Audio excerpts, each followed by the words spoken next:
I was once seen as a girl with nothing. Now I own 5 restaurants across Africa. He used to say her akara tasted like magic.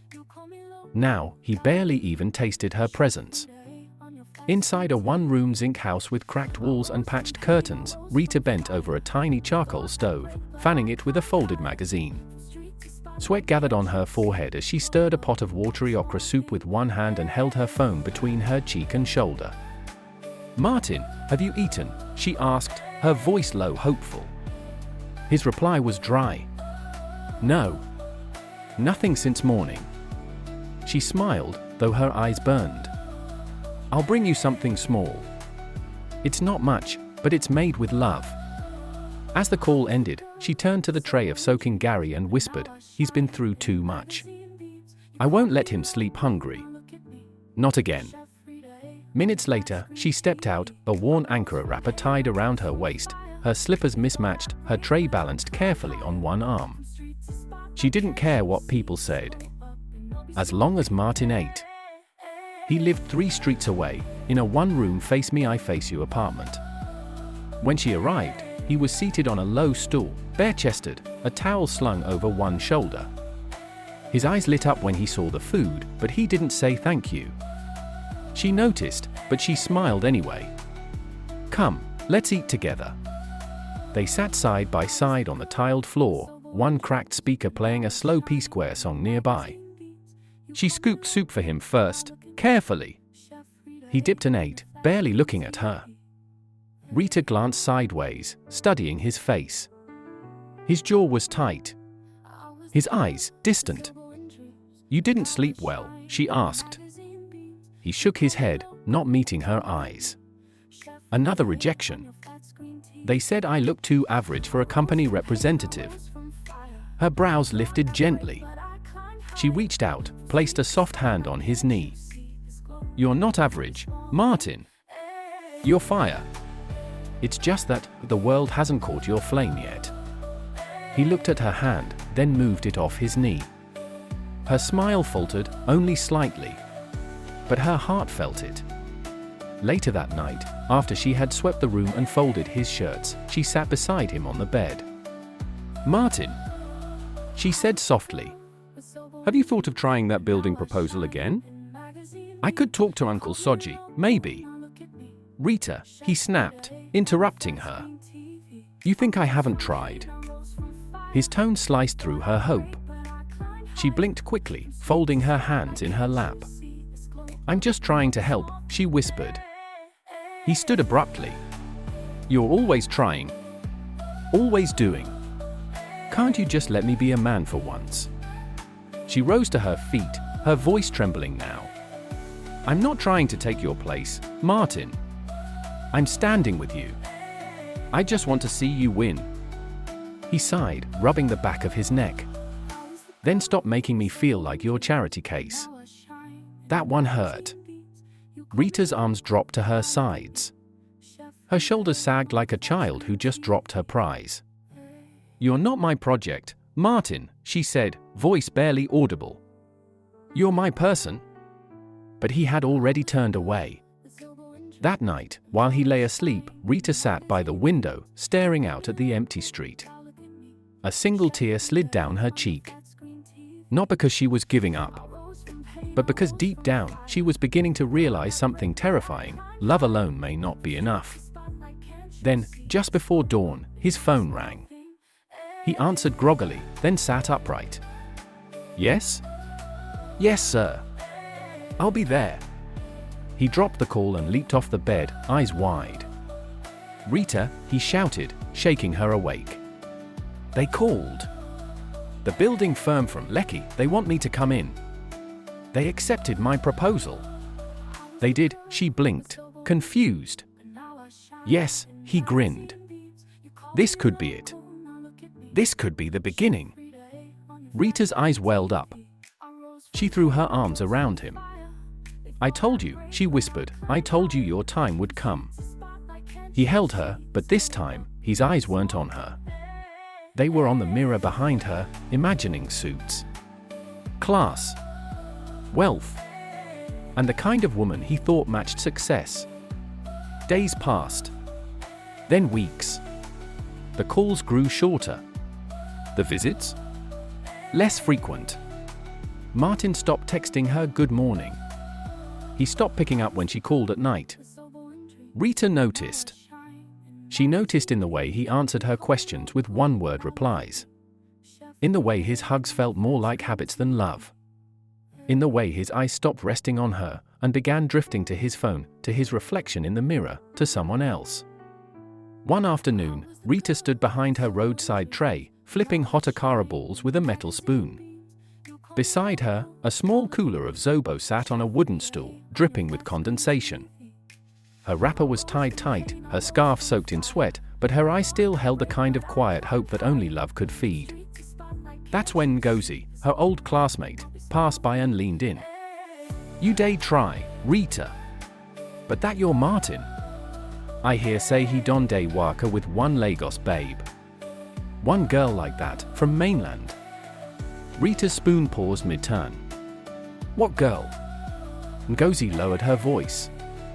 "Her name N.A. Amanda. Tall. Yellow. Always fixing long nails. She day call herself PR executive or something." Rita smiled faintly. "Maybe she's just his business partner." Ngozi looked at her, long and hard. "Partner no day hold man waist for bike, Rita." The spoon slipped from her fingers. One akara ball rolled off the tray into the sand. Zobo dripped from the leaking cooler. Her hand shook as she bent slowly to pick up the fallen food. Inside her, something was shifting. "He told me I was all he needed," she whispered. But her voice sounded small, even to herself. That night, she didn't fry any more akara. She packed her tray in silence, tied the cooler, and walked home straight to Martin's house. She waited at his house. She sat on the edge of the mattress, arms wrapped tightly around her knees, rocking slightly. Waiting for him for so long. Then, footsteps. The door creaked open. Martin stepped in, smelling of cheap cologne and pepper soup. His shirt was half-buttoned. His eyes bloodshot. "You're here," he said, surprised. "I've been waiting," she replied, standing slowly. Her eyes scanned his face. "Where were you?" He dropped his keys carelessly. "Out. With someone." Rita's lips trembled. "Amanda?" His jaw clenched. He didn't answer. "Why, Martin?" she whispered. "What does she have that I don't?" He chuckled bitterly. "Polish. Confidence. Class." Rita stepped back, as if he had slapped her. Her hands dropped to her sides. Her breath caught in her throat. "Class," she echoed. "After everything I gave, everything I sacrificed, you reduce me to a lack of Polish." He sat down on the mattress, not even looking at her. "Rita, you're too local. Always tying wrapper, selling akara. We're not in the same league anymore." Silence. Heavy. Crushing. Loud in its own way. Then, her voice. Shaky, but strong. "When you were hungry, my wrapper didn't matter. When you had nothing, my akara was enough. But now that you have small shine, I'm too local." He didn't reply. She turned, wiped her eyes quickly, and picked up her bag and left. After the incident, she decided to forgive him until move on with him. It was supposed to be a surprise. Rita had spent hours preparing his favorite, egusi soup with goat meat. She even added a splash of scent leaf, just the way he liked it. She wrapped the food flask in a fancy bag, adjusted her scarf, and boarded the bus to his new apartment in Lekki. Her hands held the food. But her heart held a question she was too afraid to answer. Maybe he loves Amanda now. Maybe he doesn't love me again. When she arrived at the compound, the security guard looked at her twice. "You sure say DEM day expect you?" She smiled faintly. He's someone I care about." As she climbed the marble steps, her heart pounded harder with every step. Then she saw them.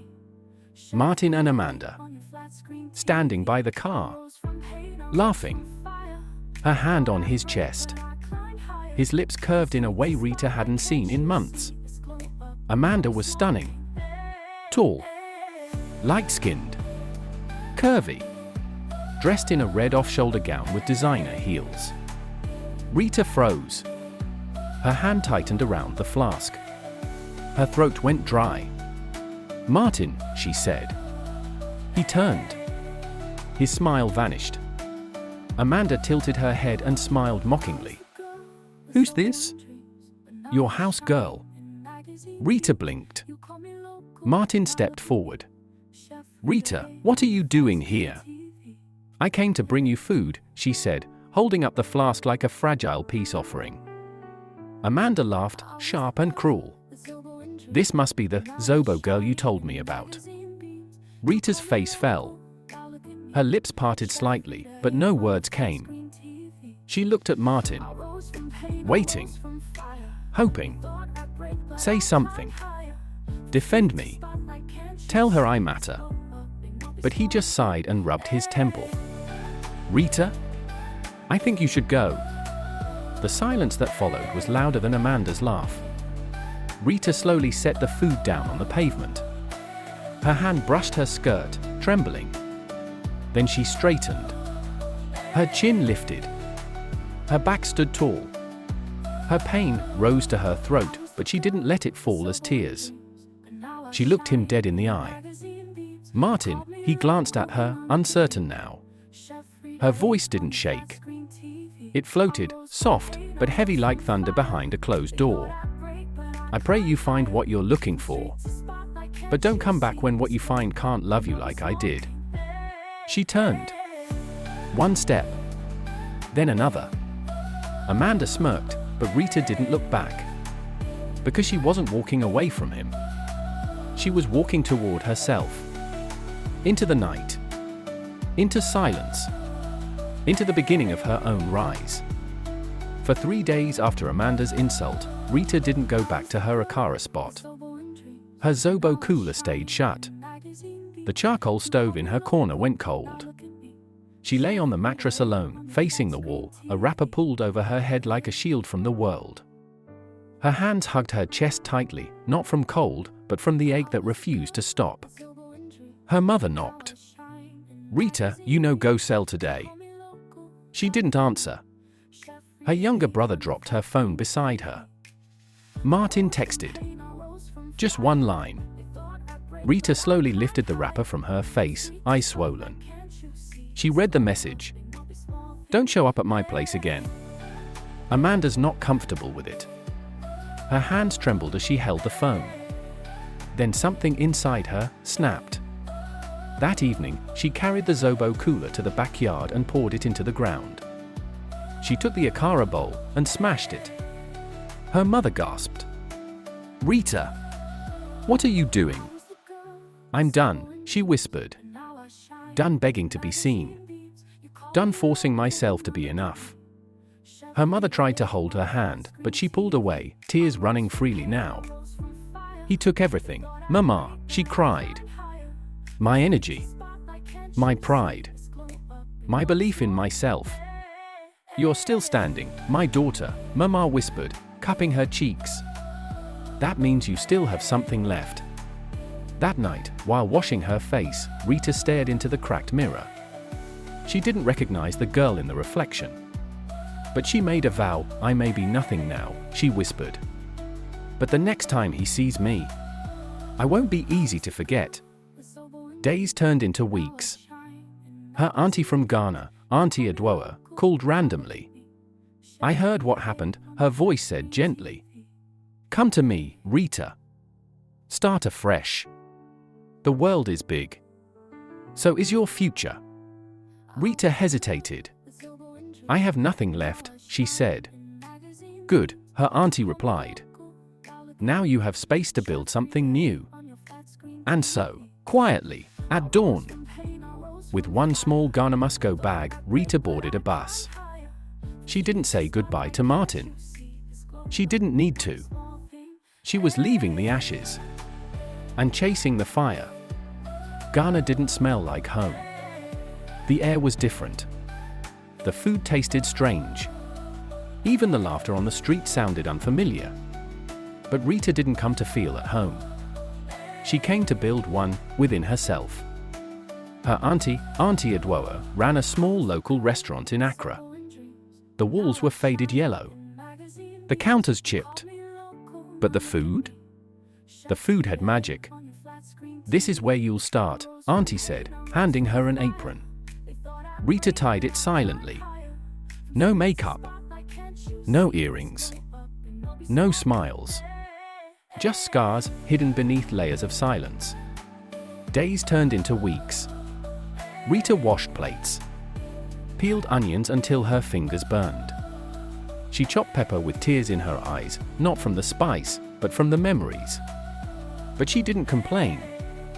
Every customer's thank you was a drop of healing. Every dish that came back empty, a reminder that she could still give something beautiful to the world. One night, after a long day, she sat outside the shop with Auntie Adwoa. "You hardly talk," her auntie said, sipping palm wine. "But I see fire in your eyes." Rita smiled weakly. "I had to die first, before anything could burn." Her auntie looked at her carefully. "Then maybe it's time to rise from your ashes." The next day, Rita asked if she could cook one of her own recipes. "Zobo glazed chicken," she said, eyes finally lifting. "It's something I experimented with back home." Her auntie laughed. "Zobo on chicken? UWAN kill my customers." But she let her try. That evening, the smell filled the street. Tangy. Sweet. Spicy. Familiar. A small crowd gathered. One man took a bite and paused. Then smiled wide. "This no be normal food he said. "This NA art." By the next week, orders came in. By the next month, a local food blogger posted a glowing review, "Zobo girl turned culinary genius, watch out for Chef Rita." She stared at the article headline for a long time. The name was just a nickname from the blogger. But something about it felt right. She looked into the mirror and whispered it to herself, "Chef Rita." And for the first time in months, she smiled. Not for anyone else. Just for herself. One morning, the bell above the restaurant door jingled as two women in suits walked in. They didn't sit. They didn't even look at the menu. One of them walked straight to the counter and said, "We're looking for the chef who made the Zobo chicken." The flavor went viral on TikTok. Rita stepped forward from the kitchen. Her apron stained with oil, face slightly sweaty, but her posture proud. "That would be me." They handed her a glossy magazine. On the cover, 10 young African women changing the food industry. And there she was, a snapshot from a food festival Auntie Adwoa had dragged her to weeks ago. Rita stared at it in shock. "They put me." Her aunt beamed from the doorway. A few days later, arms folded, women returned, this time with a contract. "I told you." The world just needed a small taste. Wanted her to cater their private event. All expenses paid. Her own booth. Her name on the program. Rita's hands trembled as she signed it. "I don't know what to say," she whispered. Auntie Adwoa stood behind her and gently placed both hands on her shoulders. "Say thank you," she replied softly. "And don't forget where you started." Rita looked at her auntie, the woman who fed her when she was empty. Who believed in her before she remembered how to believe in herself. She pulled her into a hug. "If I ever shine, it's because you held the torch first." At the conference, her food ran out before noon. People queued for hours just to get a taste. Her email inbox exploded. Her Instagram followers tripled. And on the last day, a Nigerian celebrity walked up to her. "We need someone like you back home," he said. "Ever thought of expanding to Lagos?" Rita smiled. Her heart skipped, not with fear, but readiness. "I've thought about it," she said. "I'm ready." 1 week later, she booked a flight to Lagos. As the plane descended, she looked out the window and whispered to herself, "Lagos has changed," she said. Then she paused and smiled.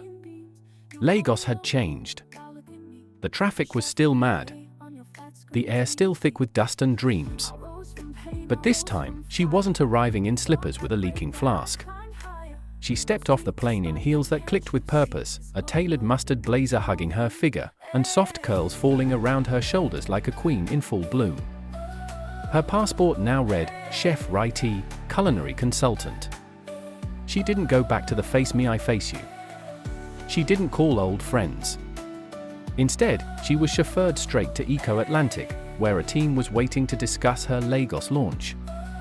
A new fine dining restaurant, Zobo and Soul, would be opening in Victoria Island. And Rita would be the face. Meanwhile, across town, Martin sat in a stuffy office cubicle, frowning at a cracked laptop. His suit was worn at the elbows. His phone battery was dying. A colleague rushed in. "Guy, come see this babe trending on Twitter. They say NA Zobo made her rich oh." He didn't look up. "Zobo?" "Yes. Her name be Chef I. Righty something. From Ghana. Her face day everywhere now." Martin sighed. He wasn't in the mood for social media drama. But when he finally glanced at the screen, his heart stopped. It was her. Rita. No, Rita. Her face glowing. Her eyes sharp. Standing beside celebrities. Speaking at conferences. Wearing confidence like perfume. He stared at the screen for a long time. Mouth slightly open. Regret settling into his bones like cold water. Days later, his office received an invitation. Exclusive corporate tasting event, hosted by Chef Rita. The event was at a private rooftop lounge in Ikoyi.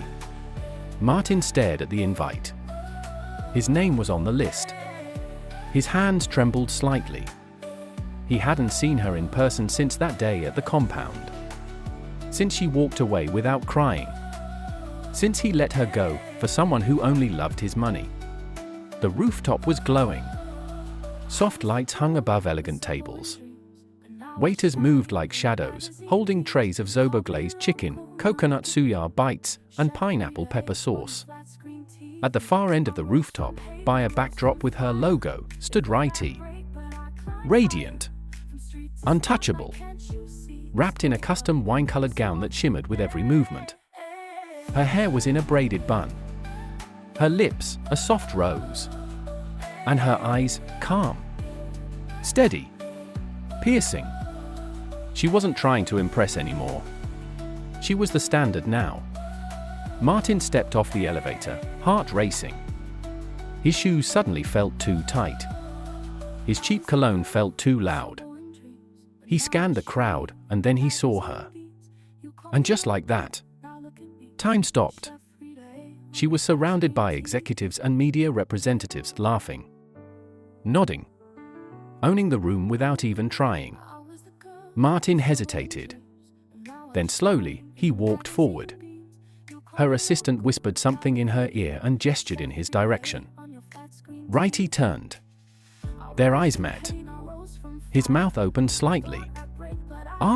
"Tar."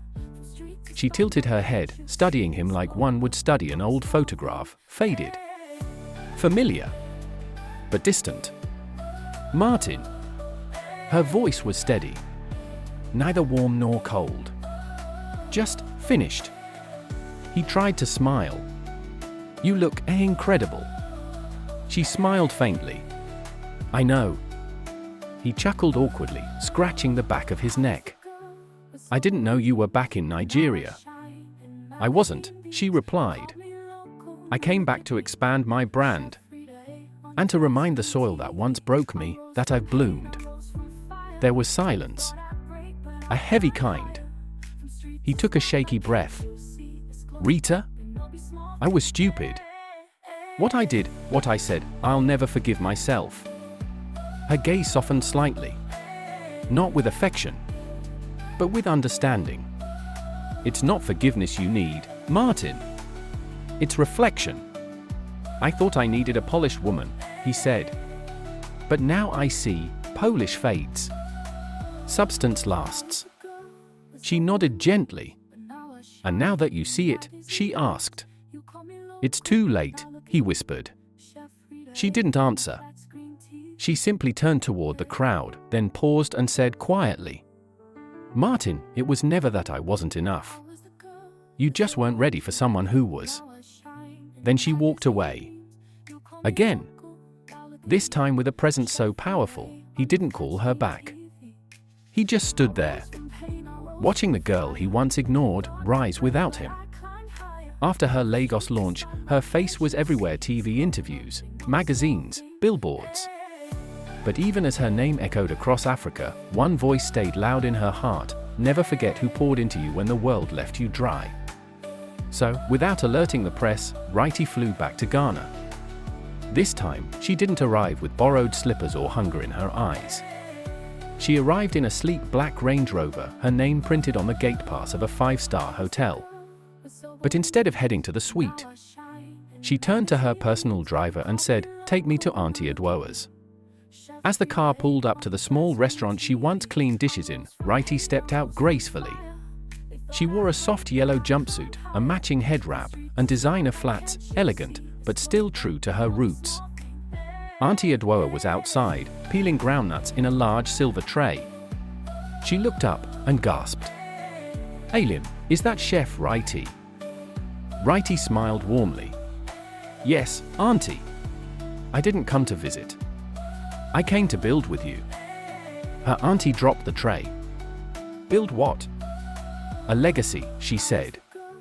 "Ours." 2 months later, renovations began. The floors were retiled. The kitchen expanded. A full rebrand launched with staff uniforms and digital menus. On opening day, the new name was revealed in bold gold letters: Adwoa's Soul Kitchen, in partnership with Rita Foods. Auntie Adwoa stood silently, wiping her eyes with her wrapper. "You brought me into your light," she whispered. Rita held her hand. "No. You lit the match. I just carried the flame forward."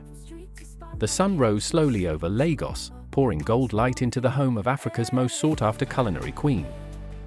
Chef Rita sat at her grand dining table, scrolling through a portfolio titled Zobo and Soul Group, 5 locations across Africa. 1 in Lekki, Lagos. 1 in Accra. 1 in Nairobi. 1 in Kigali. And 1 about to launch in Victoria Island in Lagos. Her phone buzzed again. Another press invitation, Forbes Africa Women panel, confirmed. She leaned back in her chair, exhaled slowly, and smiled. That afternoon, she visited her mother and younger brother in Enugu. Her brother had just finished his 2nd year studying business and culinary arts, a scholarship Rita created in his name. Mama now owned the family home and co-owned shares in the Nairobi restaurant. They sat in the lush garden together, Mama peeling mangoes with her usual grace. "You've carried us far," Mama said, resting her hand on Rita's lap. "No," she replied. "You carried me first. I'm just returning the favor, with interest." 1 week later, at the grand launch of her 5th restaurant in Victoria Island, Lagos, an invite-only rooftop event. The room buzzed with diplomats, CEOs, media, and dignitaries.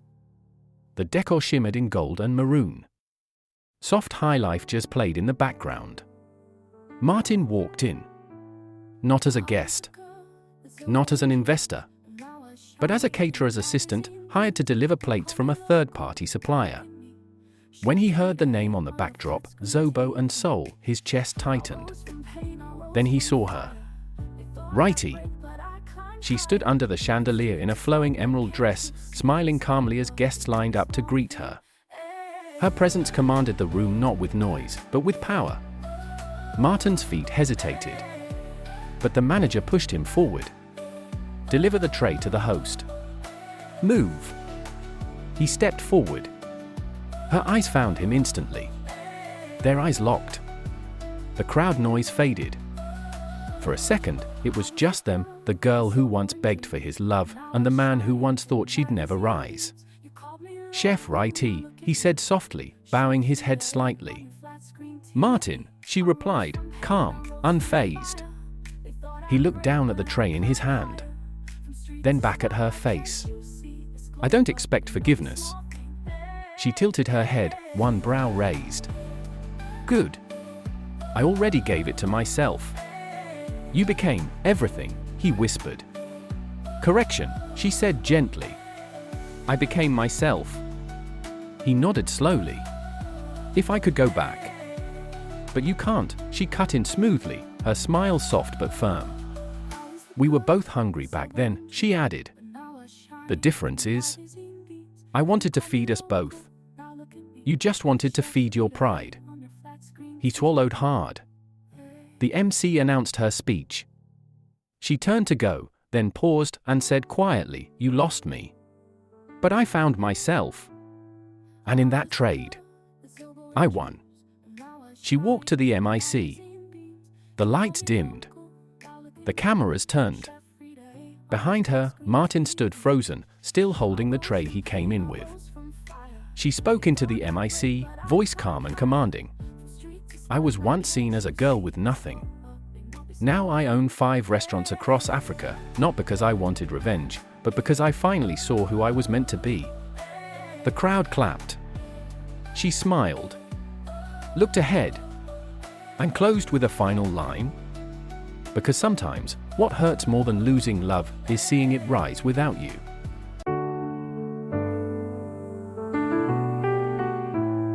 I was the girl with silver and dreams, and now I shine in magazine beams. You call me local, now look at me, Chef Rita on your flat screen TV.